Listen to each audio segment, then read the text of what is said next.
फिर एक इख्तिलाफ फजा में गूंजने लगा और वो इख्तिलाफ गूंजा अल्लाह की किताब के साथ। एक शख्स खड़ा हुआ मक्के की गलियों में और कहा, ये तो जादूगरों की किताब है। दूसरा खड़ा, उसने कहा, ये तो पिछले लोगों की गढ़ी हुई रिवायात है। ये एतराज सरजमीन मक्का से उबूर करके सरजमीन हिंद में टकरा गया। किसी ने खड़े होकर के कहा कि इसकी आयतें तो शैतानी आयतें हैं। फिर किसी की जबान पे आया,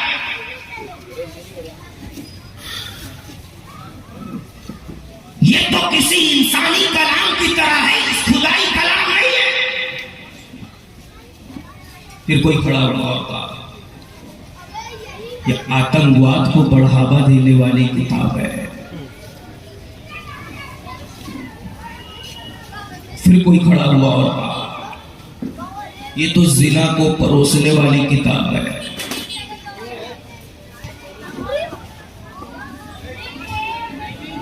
फिर कोई खड़ा हुआ और कहा, ये तो लड़कियों को छेड़ने की दावत देने वाली किताब है। फिर एक शख्स वसीम राफजी नाम का खड़ा हुआ और कुरान से 26 आयतें निकालने की बात किया कि ये आतंकवाद को बढ़ावा देती है।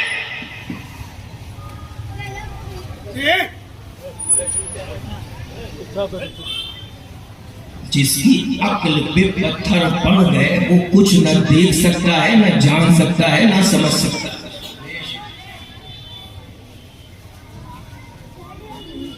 कुरान से पूछा, कुरान दुनिया की ओपिनियन तो हमने देख ली, तो अपना फैसला सुना दे। ये वही कुरान है जब कुरान पाक नाजिल हुआ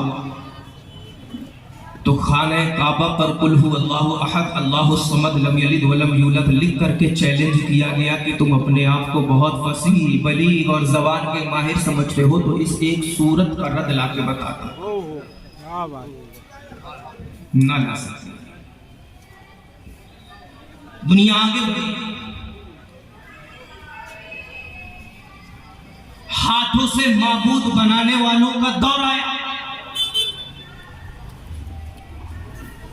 उनसे कहा गया कि तुम इस कुरान की आयतों में से एक आयत ले लो और उसके मिस्ल ला करके बता दो, नहीं ला सके।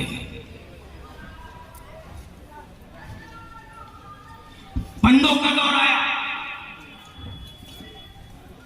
एतराज पे एतराज, एतराज पे एतराज, एतराज पे एतराज, एतराज पे एतराज, एतराज पे एतराज, लेकिन कहा गया कि एक आयत ला करके बता दो, ना ला सके। राफजियों का दौर आया, एतराज पे एतराज, एतराज पे एतराज, एतराज पे एतराज, एतराज पे एतराज, एक आयत ला करके बता दो, ना ला सके।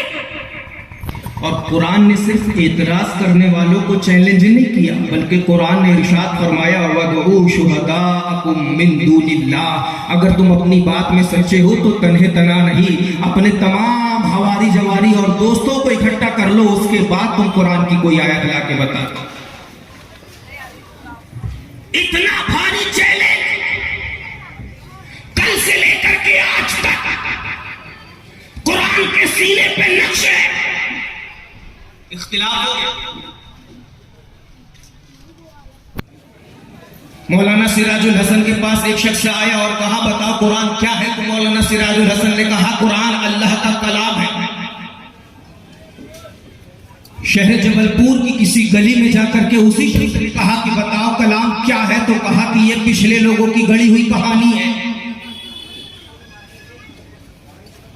किसी तीसरे के पास गया तो कहा यह अल्लाह का कलाम है। चौथे के पास गया तो कहा यह पागलों की बात है। पांचवें के पास गया तो कहा यह अल्लाह का कलाम है। छठवें के पास गया तो कहा कि यह मजनून और पागलों की बात है, ये तो पिछले लोगों की रिवायत की हुई गढ़ी हुई किताब है, ये तो अल्लाह के नबी ने अपने हाथ से गढ़ ली थी।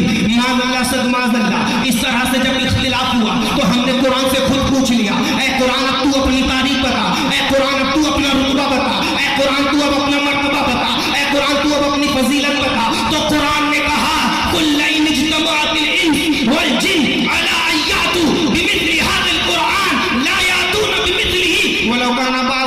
लिबादिन ज़हीरा। ऐ कुरान पर एतराज करने वालों, ऐ कुरान को बुरा कहने वालों, ऐ कुरान को गलत कहने वालों, ऐ कुरान को पागलों की किताब कहने वालों, ऐ कुरान को मजनूनों की बात कहने वालों, ऐ कुरान को अगले लोगों की कहानियां कहने वालों, ऐ कुरान को किस्से और कहानी की किताब कहने वालों, सुनो, अगर ये किस्से और कहानी की किताब है, लइन इज्तमाअतिल इंसु वल जिन्न, तो तमाम दुनिया के इंसानों को और जिनों को इकट्ठा कर लो और सबको चैलेंज दे दो कि एक आयत ला करके बता दे, सबको हुक्म दे दो कि एक सूरह ला करके बता दे, हरगिज़ नहीं ला सकते।